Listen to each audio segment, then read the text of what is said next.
Hi, friends. We are back again with another Ask Augustine, and I am so excited to be with you all. I do these lives now with my team member, Kristen Mentel. She's going to join me here in a second.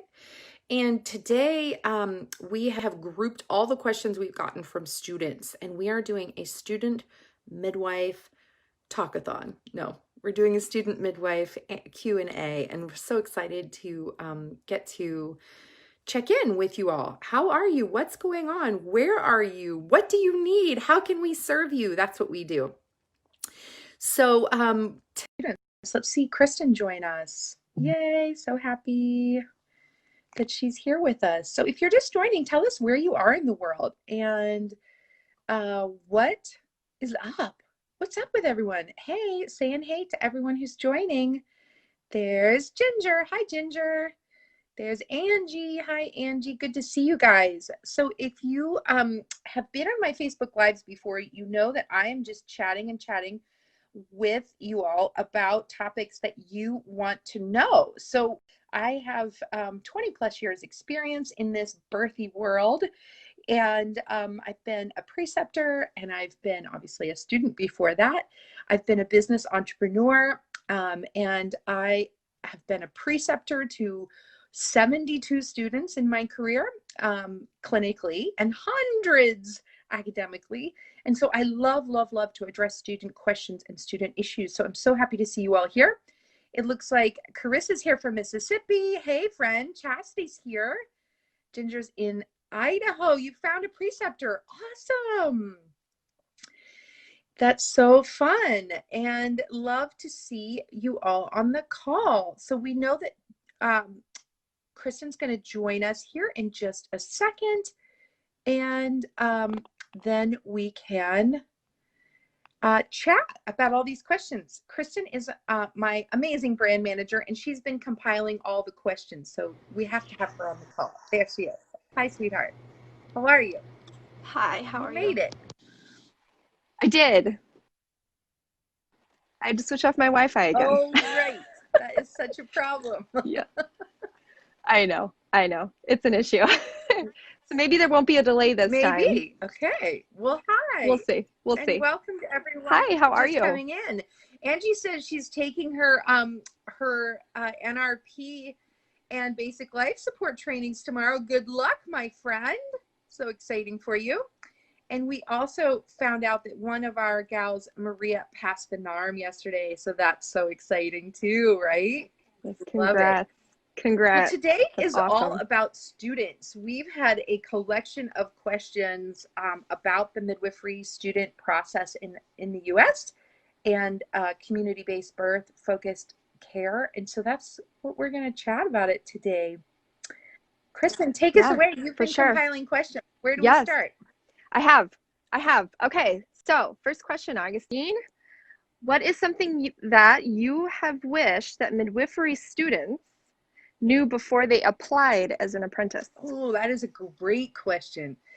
Well, I really wish that midwifery students knew two things. Number one, how incredibly important they are.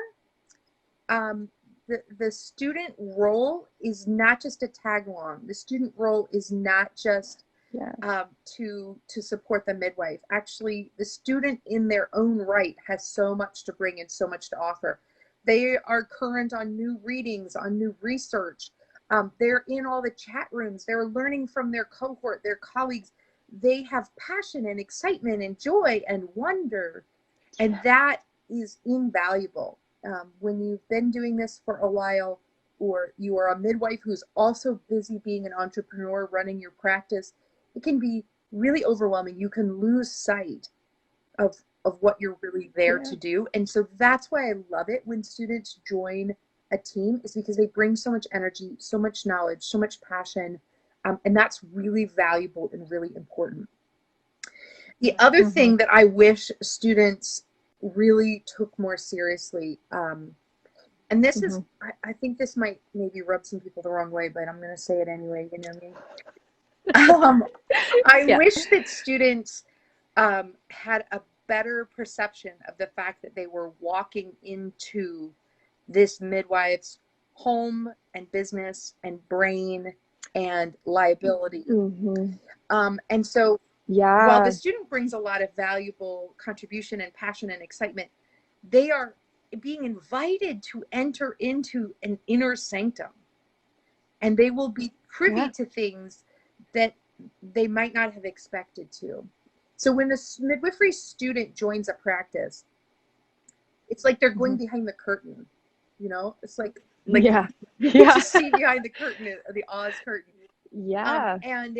And I want students to really take that seriously and hold that with the kind of reverence and love and respect that it deserves.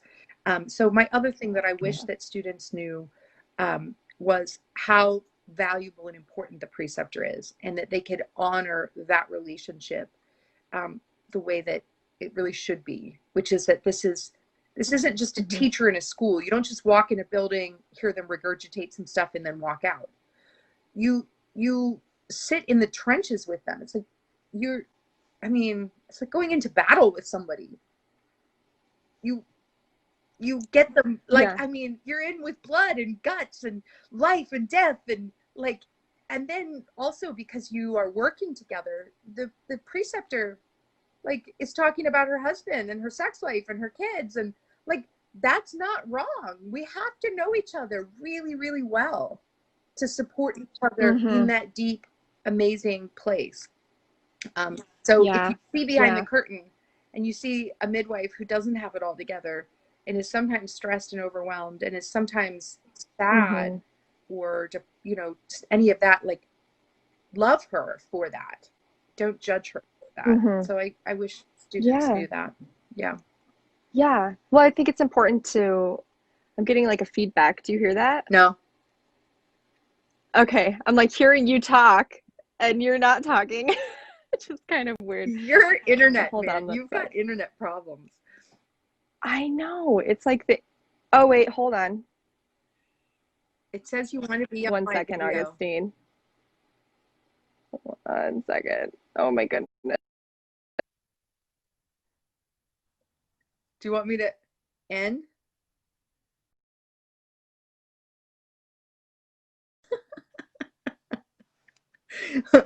Kristen and I have internet problems every time we try to talk, so patience. So those of you who are students, what do you think? What do you think students should know before they start? Should they know about certain skills? Do you think they should know more about communication? Yeah. You're there. Are you Do back? you see me? Do you hear me? I can see and hear you. Okay. I don't hear a second Augustine in the back. I don't know what the heck that was about. It was a little distracting. It's terrible. Alrighty. Okay. What's our next question, girlfriend? Next question. Okay. Yes, we'll get this. Let's see. So what do you think the biggest challenge is for a new student starting out in an apprenticeship? Do you have any tips for this person? Oh, yeah. So one of the big challenges is time management. Like, if you've never been on call before, it's a big deal. Because you have swaths of open time where you're like, phew, I'm off. And then all of a sudden, out of the blue, you get a call and you weren't prepared for it. So one of the best, most important tips I would say is don't underestimate the power of free time. It really just means time to get stuff done.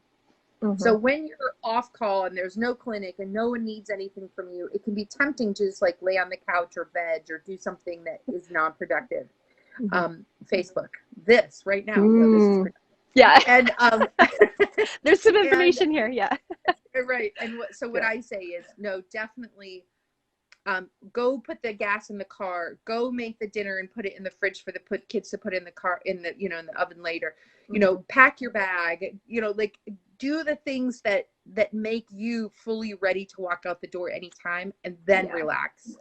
And that's a skill. Like, that's something you have to practice doing if you're not used to it.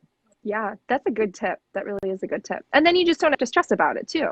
Right. So it's not, you're not like frantic if the time comes and show up frantic. Right. you're Right. you're good to go. Yep. That's a really Yep. good tip. I like that. Um, let's see. How long do midwifery apprenticeships typically last? That is a great question. And it's been messed up for years because I have known students who've been in 10-year apprenticeships. And that is Whoa. totally not appropriate. Mm-hmm. There should never ever be 10 years where you are a student midwife. Yeah, it's a long Um, time.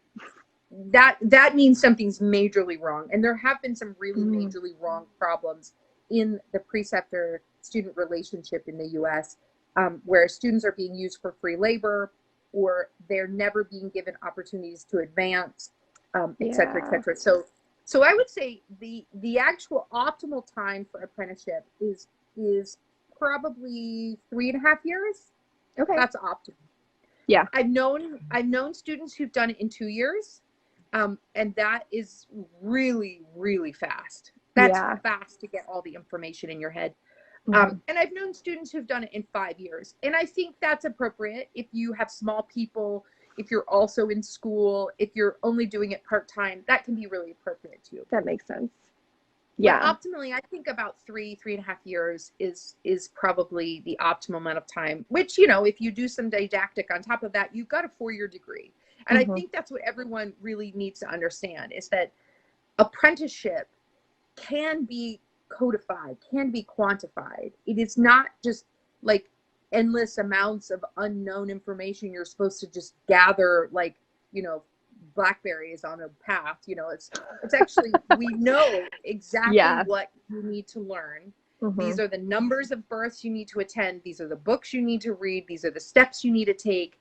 And I've actually put together a resource that's about to come out for students, Mm-hmm.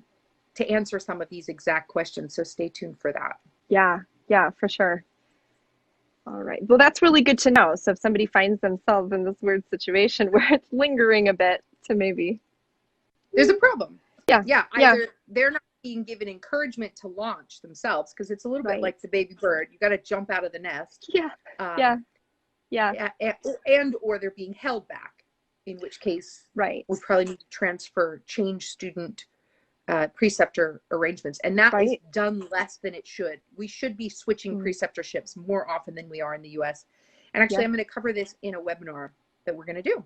We're doing a Yeah. webinar next week. So if you want to Yes. go deeper into this, Mm-hmm. join us next Thursday. Yeah. 27th, I think, is that one. Basically a week from Mhm. now. Exactly. Mm-hmm. Yeah. Yeah. Awesome. But we're going to put more info out there. Yeah, I Jada's think that'd be a asking, do you have question. any tips or advice or thoughts on transitioning from phase 2 to phase 3? Yes, I do, Jada. And we talk about it in the webinar. So make sure and come join us. It's a totally free webinar. I'm just doing it for the community.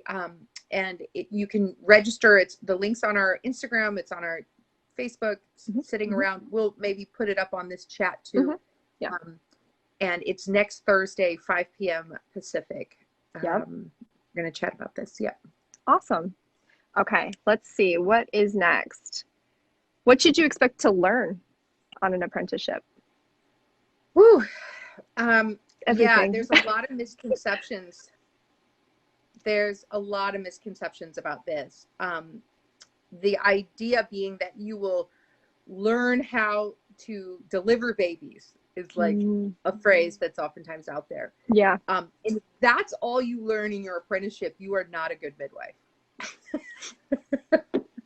I have oftentimes said, quoted that Gregory White book from the 1950s. It was called Emergency Childbirth. Oh. And there's a great quote in that book while he's talking about emergency childbirth. And he says, don't worry, any reasonably intelligent 8-year-old can catch a baby. And I know, it's such a great 50s quote. Well, the idea being that if your baby comes so fast and you're still at home, your kids can even help you, right? It's not rocket science, right? Which I love, demystifying birth. Right, but right. it's still true. Like, right. Catching the baby is not the skill. Mm-hmm. Catching the baby is like the cherry on top of all the layers, everything else that you have to learn. And if a sweet little fresh baby slips into your hands, like, aren't you the lucky one today? The rest of midwifery Right. is actually deep dives into psychology, into nutrition, into Yes. relationship development, into physiology and mechanics and the complex bits and pieces that encompass all the things. Yeah. And because birth is so normal most of the time, Right. and because most of our clients are normal, Right. actually the birth part is not what we work for. Right. It's all the prenatal appointments. It's sitting with people and understanding their challenges. It's understanding the earliest signs of preeclampsia so that you can help change that pathway back to normal. It's understanding the earliest, most subtle signs of domestic abuse so that you can get the right person to help the right people. It's talking about fetal development and embryology and genetics. I mean, it's a massive topic. Yeah. And so hopefully you're learning a lot more than just delivering a baby, which is what I keep hearing people talk about. And now with social media and cameras everywhere, we have been privy to many accidental births where dad or mom or the doula or the car seat catches the baby. Yeah, the taxi driver. Yeah. There's many babies born in cars that are getting big. I don't know how those dads are videotaping the birth while they're driving. Have you seen those ones? I'm like, there are lots of skills. Stop! Pull over! Yeah. That's all I yell. Just stop the car. God. Yeah. But like we're seeing that more and more, and hopefully it's becoming clearer and clearer that the baby part is actually the smallest part of midwifery. If you get pregnant and have a healthy pregnancy and grow a baby to term and get all the way to an effective quick labor, like that's like congratulations. All the other stuff was the work. The baby's just the icing. The carrot. Yeah. Oh, Misty's saying hi. Hi, Misty. Yeah, sorry. Go ahead. I got distracted. No, that's good. No, that's the thing, right? Because you're treating a whole human, whole 2 humans, 3 humans, whatever. That's right. Whole family unit. That's sometimes, and it's huge. Psychology is huge in midwifery. It's huge. So yeah. And then there's all the physiology. Yes. And it's just the list could go on and on. I was at a workshop a couple of years ago where we started into one of these deep conversations, and I on the big whiteboard, I helped we brainstormed all the different titles of the work that midwives do. And we came up with over 70 job titles that exist within the title midwife. Yeah. So that's what you're learning. That's what you're learning. Right. Yeah. No, that's awesome. I love that answer. Okay. Let's see. How do you apply for a midwifery apprenticeship? Ooh, I love this one. Yep. So there's this really like smushy, mushy way that students are kind of sliding into apprenticeships. And I really want to ring the bell for a different method. So I want students to take this really seriously, and I want them to apply in a formal way, even if the job description is not formal. So even if you heard from a friend of a friend that so-and-so 3 towns over is hiring a midwife, I still want you to take it seriously and apply, which means a cover letter and a resume and a follow-up phone call and a request for an interview. And that makes it real for you, and it makes it real for the preceptor. And then the relationship is elevated from the beginning. That makes sense. When it's not just like, oh yeah, you can come to prenatals with me, sure. And then you roll in 10 minutes late with sloppy hairdo. And like, if it's that kind of a reality, it's always going to be that kind of a relationship. And I want it to be elevated. Number one, I don't want preceptors to think they can take advantage of students in any way. Like, you are not there to watch the preceptor's kids. You are not there to like clean, that's not the goal. So that's one reason. But then the other reason is like that preceptor is so much more valuable to you than just this person that lets you sit in on a prenatal. Like, we need to elevate this. So preceptors, if you're listening, require that applications for apprenticeship be formal. Yeah. Learn more about them. Do background checks. Call references. Require resumes. Like, get serious about this. And if you're a student, take this seriously and send a real application packet. And if you don't know how to write a resume, there's like 80,000 steps online. You can read, examples everywhere. And the resume doesn't have to be overinflated. You don't have to be something you're not. You just have to say, this is where I come from, this is my current experience, and this is where I'd like to go. And you just spell it out really clearly. And then we have so much less resentment, frustration, ambiguity. And then this is a topic for preceptors, but you have to have a contract.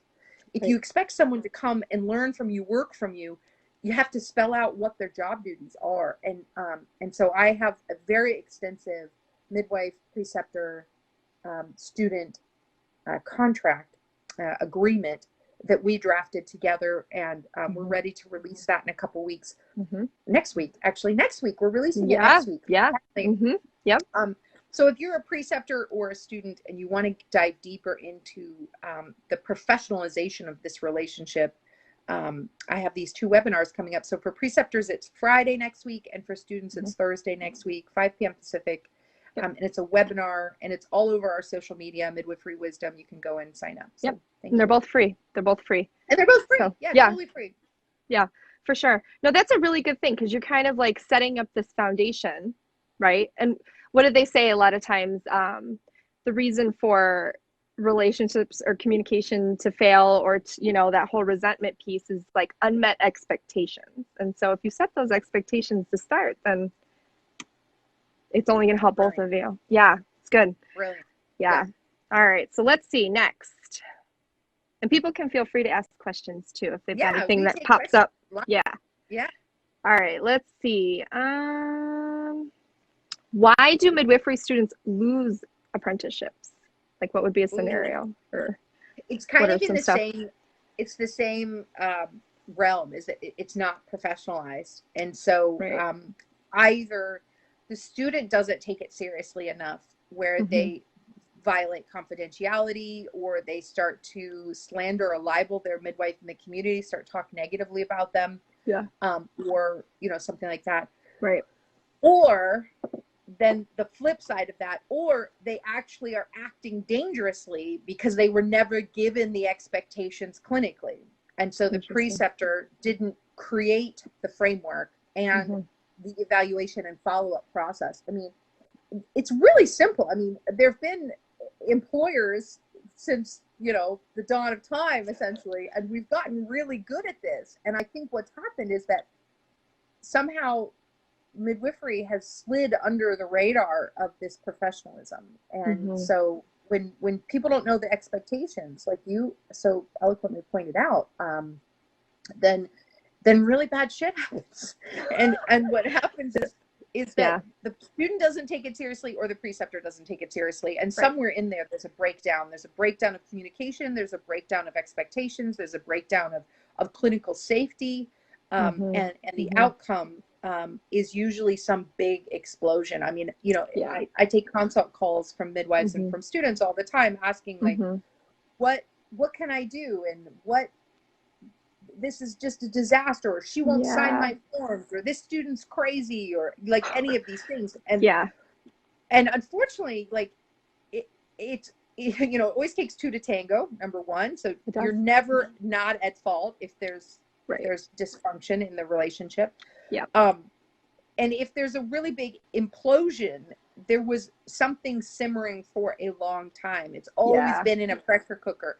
So we have to learn to let the steam off regularly. And one of the ways that I encourage that to happen in the midwifery student relationship is with quarterly reviews. So quarterly, it's not progress, but like evaluations, quarterly evaluations.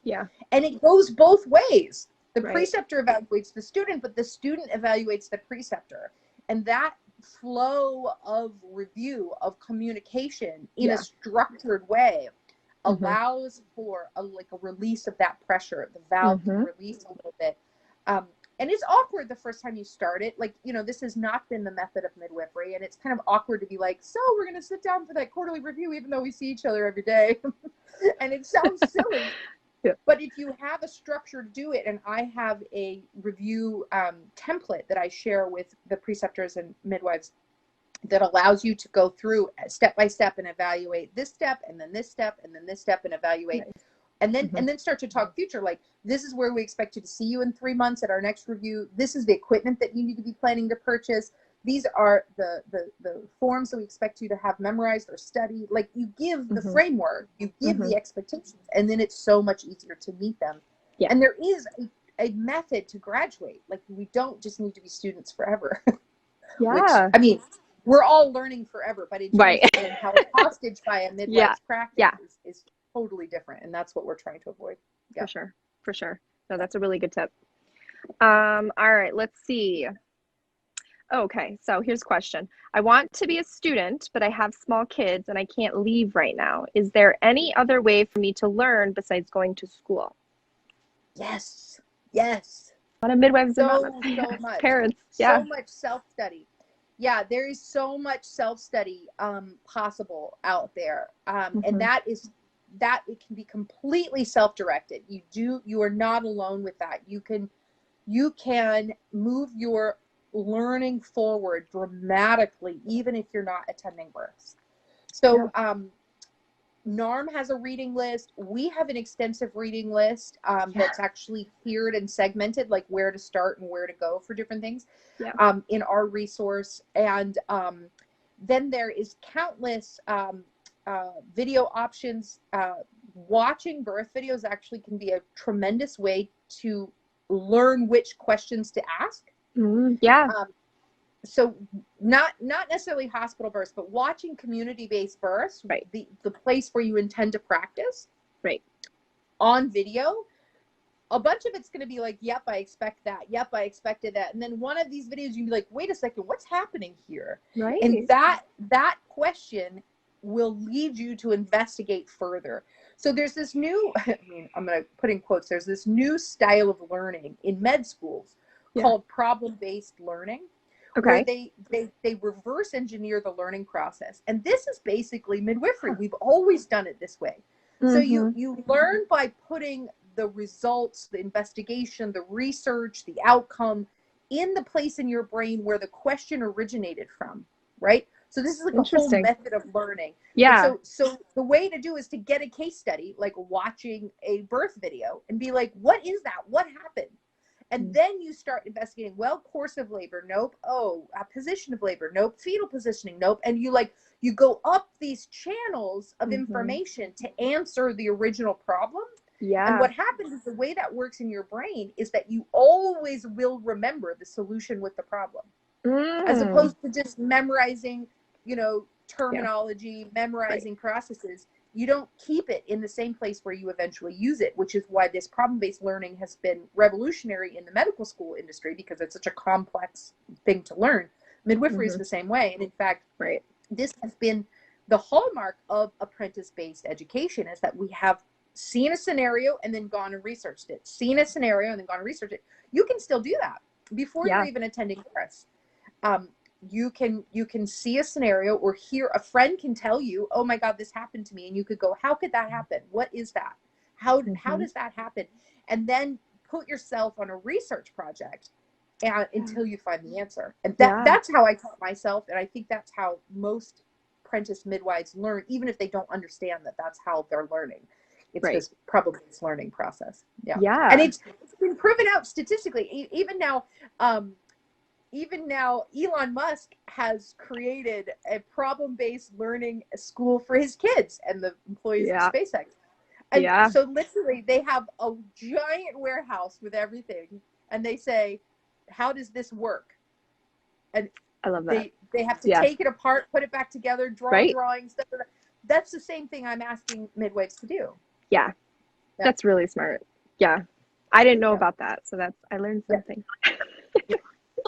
So we're getting a comment here from Trish. Trish is saying, thanks for stating watch videos of births where you attend to practice, because as a CNM, I came into home birth not having seen a home birth.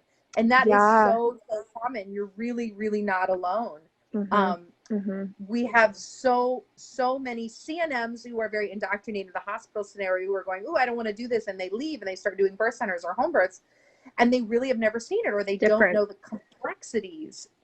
Like, at a home birth in a community-based setting, You have to be the janitor and the respiratory therapist and the phlebotomist. And, like, right. We're getting up to 70 again. Yeah. Yeah, right. Yep. There's no button to push. So right. For right. CNA, but also for students, like watch where it is you intend to practice and keep asking questions. That's my answer. That makes so much Trish, sense. I loved meeting you too. Great to see you again here. Yeah, go ahead. Awesome. Okay, cool. Let's see. All right. Okay, Augustine, it's the big one. What's the biggest thing missing from American community-based midwifery education right now? Oh, geez, that is a huge question. Can you solve it right now? Let's see. So the biggest thing missing from American community-based education is, I think, what I've been alluding to, and it's this professionalism. And that's sometimes a loaded word for some people. Right. I don't mean like corporate professional. Right. I don't mean licensed policed professional. Right. I mean, it's more of an internal mindset. It's a perspective that we don't take ourselves seriously. And therefore, why would anyone else? So I heard this great quote a couple of years ago, and it really, really was meaningful to me. And it was, I can't even remember who said it to me. I think it was at some conference like 20 years ago, 10 years, I don't know. It was a long time ago. But it really, really was so resonant, so meaningful. And it went like this. Midwives need to stop sneaking in the back door and need to walk through the front door like we own the house. Yeah. And this has guided a lot of what I do in the world. We have to believe that we belong in this space. We have to believe it. And when we believe it, then we act like it. And when we act like it, it forces ourselves, our students, everyone around us to take us as seriously as we are. Which is the future of healthcare. We are the future of maternity care. Midwives increase breastfeeding rates, decrease costs, decrease bad outcomes, decrease cesarean. I mean, from every study of every country in the world, midwives are the solution to the maternal child health crisis. So we have to take ourselves seriously. I know, right? That's what I say like every day. I'm like screaming it about it. So we have to take ourselves seriously. Or we will always be in that question place. People will always be questioning. Or delegitimizing or marginalizing. And we can't wait for some policy, some law, some insurance reimbursement to finally be like, oh yeah, we do know what we're doing. No, we have to know that as Trish is messaging, we are the experts of normal, and we are the only experts of normal in the entire field. Nurses aren't experts of normal. OTs aren't experts of normal. Family practice aren't. Perinatologists aren't experts of normal. They're actually all experts of pathology and abnormal.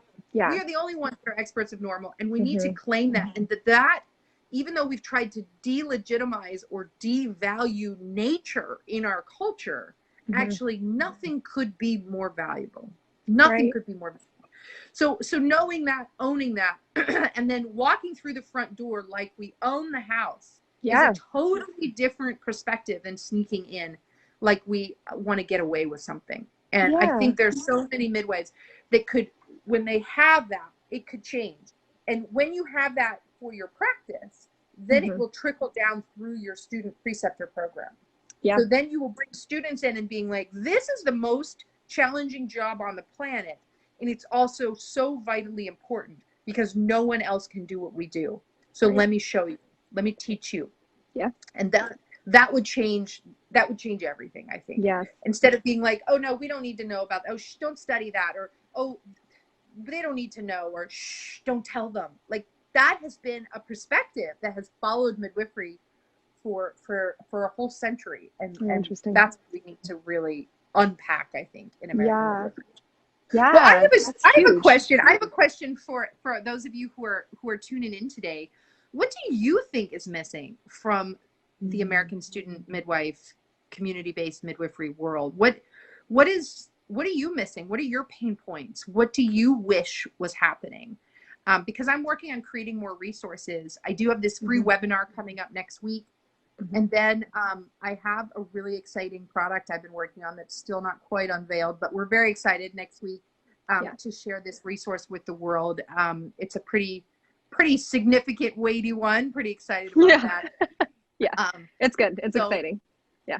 But still, I really want to make sure, because I haven't been a student for years and years, I want to make sure that I'm meeting those needs. So if you are a student, or if you're working with new students, what's missing? What do you wish you had? What information, what tools, tricks, techniques, any of that? And we're going to try to meet those needs. Yeah, for sure. Yeah, for sure. And even if not, like right now, you can't think of something, like later, like reach out, because, right. I mean, Augustine, you're creating all these incredible resources for people that, you know, you may be not able to get elsewhere. So we're trying to, and we do these Ask Augustines every week, but then, you know, we're getting these questions as they come in all the time. So it really helps us. So if you're watching the recording, still type it, because we really want to know. Absolutely. Absolutely.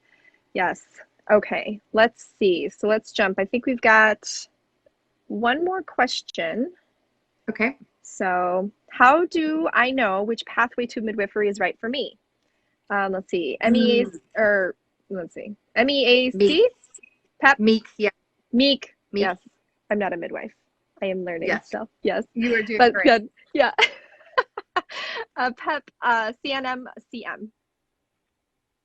CNM, CPM, CM, PEP, CPM. Oh my God. It's like alphabet. There's all like a million. It's so ridiculous. It's the like, differences and like what might make sense for, you know, because everybody has different preferences, right? And what pathway makes sense for them. But there's a really simple, it's like if you're at the really beginning of your pathway and you're really trying to figure out what should I do, there's a really simple few questions you can ask at the very beginning to help decide. So one is about your state, or the state you plan to practice in, because we have 50 laws and 5 different provider types. So it is very, very state specific.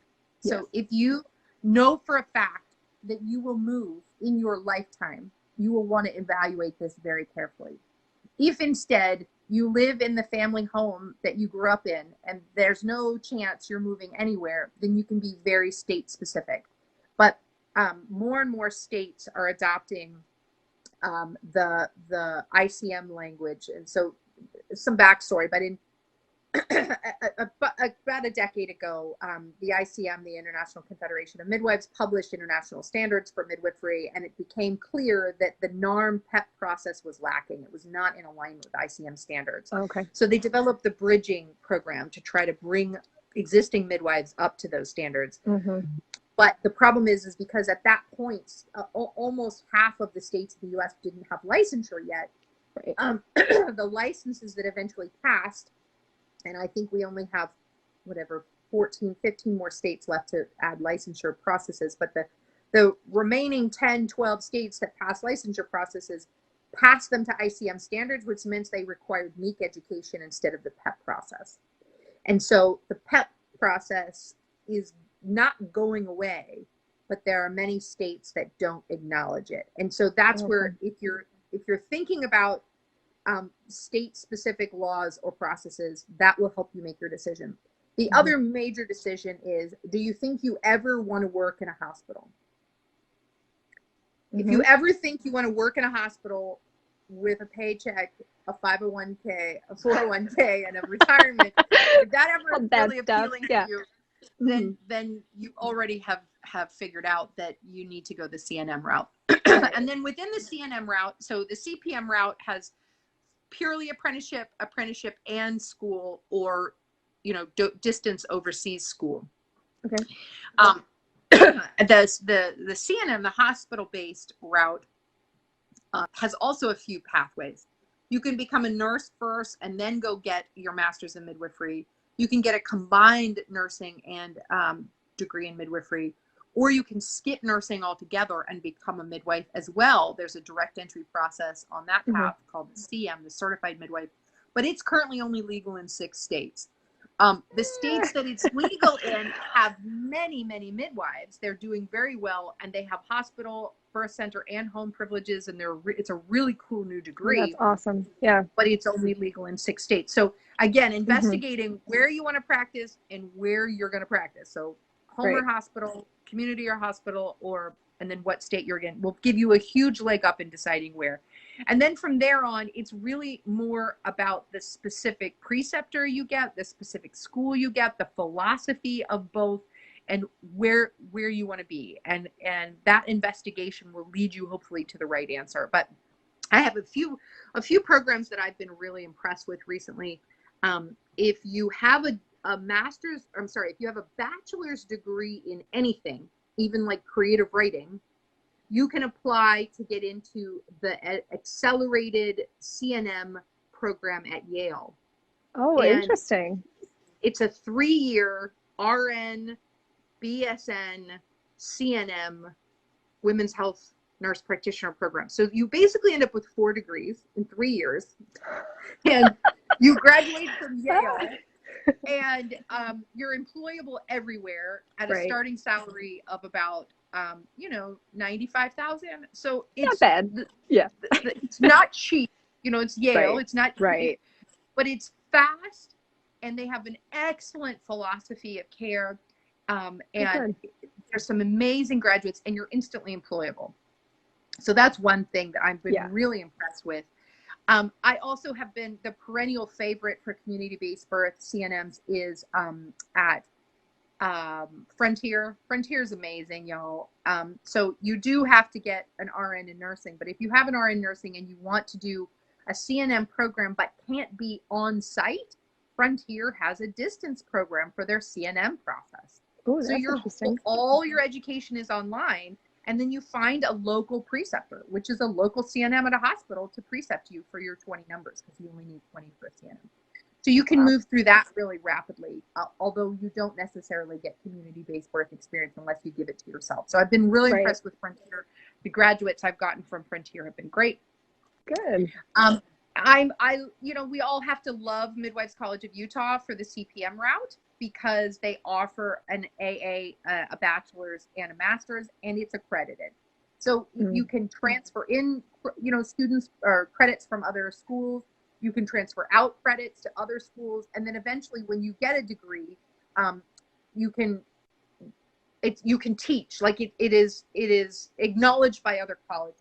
So you can teach. You can apply to get your master's. It has some clout behind it. You earn an actual bachelor's, which I can't see doing school right now if you don't actually earn a usable degree. So those are some that I feel really happy with. I feel really impressed with those. And then of course my alma mater, Bastyr.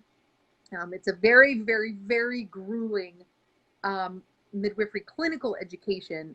It's 3 years on site for your master's. You only can earn a master's in midwifery. It's very grueling, but they turn out some of the best midwives in the nation. And then the degree that I went through with Bastyr is their master's in maternal child health systems, which is a public health degree. And that is an accelerated online master's in only 1 year. And I love that program, and I want everyone to know about that program. And if you already are a CPM and you want to have a higher degree, that is a great, great pathway, because they will take your CPM as equivalency. So great place to start.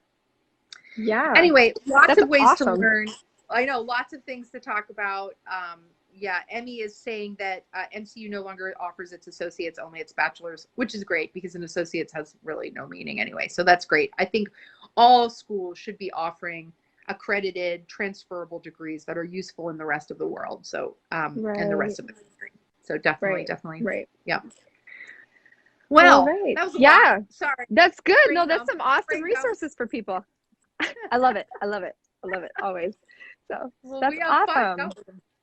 Yeah. Is there any more questions in the thing? Yeah, I want to scroll back. We had a few questions. So Star is saying, we are missing midwives, preceptors first, or I think she means for short-term students to become midwives, and OBs who will work with clients who have midwives, as opposed to discontinuing care when they find out there is a midwife. That is an absolute problem. That is a systemic problem of this real, I don't know what the word is, bigotry, prejudice against midwives that exists in obstetrics. Yeah, that's a major systemic problem. Yeah. And I agree with you we need more midwives who will do short-term apprenticeships. I want to coach preceptors to do this. And I have an online free webinar next Friday, 5 p.m. Pacific. Register for that webinar. We're going to chat about how to create more defined student positions so that you can have people come in for 3 or 6 month rotations. And I think that's really a lot more fun.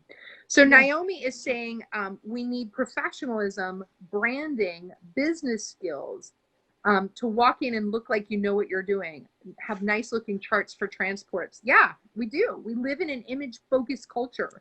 And if you don't look professional, you won't be taken seriously. So absolutely, I'm on that. As you all know, I'm really big with the Birth Business Club, and we have a Start the Right Midwifery practice. And that is up right now. It's an e-course. You can take it at your own time. It's got like 16 hours of content, and it's awesome. That's on our website, birthbusinessclub.com. And then Jaleesa is saying we need more training on how to cultivate relationships with other care providers. Interesting. Yes, I agree. I sent fruit baskets every single week for about 7 years. Oh my goodness. Oh my goodness. Yeah. I did. My fruit basket budget was $100 a month. Oh my gosh. I know. Every time we had a good interaction with a physician, we sent them a fruit basket. That's interesting. Well, there's that. With our names and with our patient name to say, thank you so much for helping Jenny K. Or, Alice J. We appreciated your help with Alice J. So we didn't violate any patient identifiers, But you could always close the loop. And when I first started in that community, oh my God, I had clipboards thrown at my head. I was locked out of patient rooms. I was bad-mouthed in front of the patient. Terrible stuff. Oh, no. And then by the time I left, I actually, they used to pull my IVs out, everything. Now, I had the last transport I had, I called ahead. I said, we have failure to progress with fetal distress. We're coming in for a probable cesarean. She's got a 20 gauge in her left AC, blah, blah, blah. I gave the whole spiel. We got in. She was wheeled into the OR with my IV still in and my diagnosis for a cesarean without anyone else actually evaluating her. That's the level of trust I got. That's good. From the community. And certainly, fruit baskets are not it. That's not what does it. But it's a part of it. Flowers or food or connection. It's just closing the loop over and over and over and over so that every time they think of midwifery, they know they think of you. Every time they think of home birth, they think of your kind, compassionate, educated, thorough, all the good adjectives you can come up with, come up for them when they think of it. That makes all the difference. It does. So whatever your thing is, be accessible, be truthful, and follow up over and over and over and over. And it makes a huge, huge difference. But it's a great question. That is a really great question. So, and Jaleesa is saying that her course, the course on starting the midwifery business right, is wonderful. Thanks, Jaleesa. We love that you're taking it and loving it. And thanks for sharing that. Well, it was great to spend the day with you guys. Emmy is saying that she would like to see more training on transfer communications, fluidity, SBAR, and EMS reactions. Hey, we just had something. You want to tell us about that? Yeah, there's a new SBAR form up, right? There on the website. On our website. You can go on there. Yeah. And download an SBAR form. Yeah, midwiferywisdom.com / shop, I think. Yes. Yeah. And we're creating this whole new series of essential documents for midwives and midwifery practice. And one of them is an SBAR transport form. So you can organize the data before there's an emergency and be able to transfer that really, really well. So have fun with that. Yeah. It's great to see you all today. I had so much fun. Did you have fun? I always have fun. Yes. Okay. Talking about birth, business, all this stuff, learning about all that. I love it. I love it. So so to wrap up, we have a free webinar next week for students on Thursday, and we have a free webinar for preceptors who want to revise or update their student program on Yeah. Friday. Yeah, we'll leave that in the comments after this is Yeah, done. we will. Yeah. That's Mhm. great. Great, great. Yeah. Well, thanks, everyone. Yes. Have a great week. Yeah. Take We'll good see care you of next yourself week. and each other. Next See you Thursday. next week. Yeah. Next Thursday. Okay. Yeah, leave your questions Bye, for next Ivy. week. We'll answer them. Okay. Bye.